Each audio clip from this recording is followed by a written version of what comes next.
Hello, so we had a little unpacking video. Now it's time for a little unboxing video. Now, the game is being kickstarted right now, so I cheated a bit. I had to fill the box with a couple of things we have placeholders for rather than the final things. But I think it will illustrate the fantastic content that we're putting together with Grumpy Bear Publishing into this box. So first of all, a great box, much better than the brown cardboard DIY one I used to have. The game will contain a beautiful leaflet with all the rules. It shouldn't be bigger than that. It won't be. It already contains all the rules. Obviously, will be much nicer and illustrated by Bodieh Hartley. The game will contain another thing missing. Not those cards, but beautiful tokens for you to draw the class affiliation of your adventure, or as well as the class affiliation of their looted items. So there will be 8 of them because we unlocked the Necromancer and the Monk, which are new classes. So actually here they are. These are already designed. They're close to the real thing. They've already been used, those ones. But yeah, an adventurer card and how many? 6 starting inventory item for the Necromancer. Same thing for the Monk. And then you've got the whole thing, which is one similar deck for each adventurer class. In addition to that, you get the 3-part dungeon generation deck, which includes the rulers with suggestions and space for you to write what they inspire you, the descriptor of the place. So here we got post-apocalyptic, but we got 6 more, and we got a stretch goal to have more even. And here we have the last one, which is the type of place.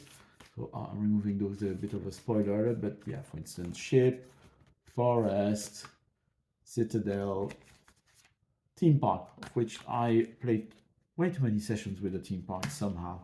What else? We're gonna have 6 of those, one for each player. So these are dry erase pen with the little end thing. I actually took this one from my copy of Railroad Ink. But you have your 6 own in the final box. Then I think we're approaching the last things that it will include.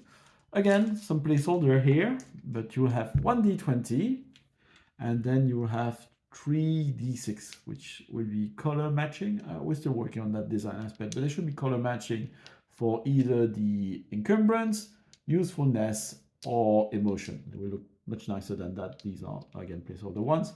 The d20, I already mentioned. Another placeholders, and I think I should have worked a bit harder for this demonstration, but to give you an idea, in the Adventure Pledge level, you have 20, 25, I forgot the figure that Grumpy Bear gave me, 20 or more Spark Joy tokens, actually, that you use with the Spark Joy card, which somewhere under here, I think I forgot.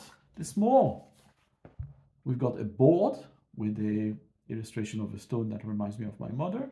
Not Mary Kondo here. You have a Gone Paris classification table, which will help you create, give you new examples to inspire you your looted items. You have an average party usefulness card, which I thought was missing at some point when in the previous point. Looted item cards. Each players end up with 2 of them, so we should have at least 16 in the box. And I'm missing some late additions, which I really like, which are an X card, because Paris Gondo teaches us that the well-being of all the participants is important for the enjoyment of any session, and our little own creation, which is the Spark Joy card. So the way it works, you've got a little Spark Joy card on the table, and if anything sparks joy in you over the course of the game, you're invited to leave a Spark Joy token on the card to express your enjoyment to the other players. Something we inherited from when we playtested the game online and proved quite popular.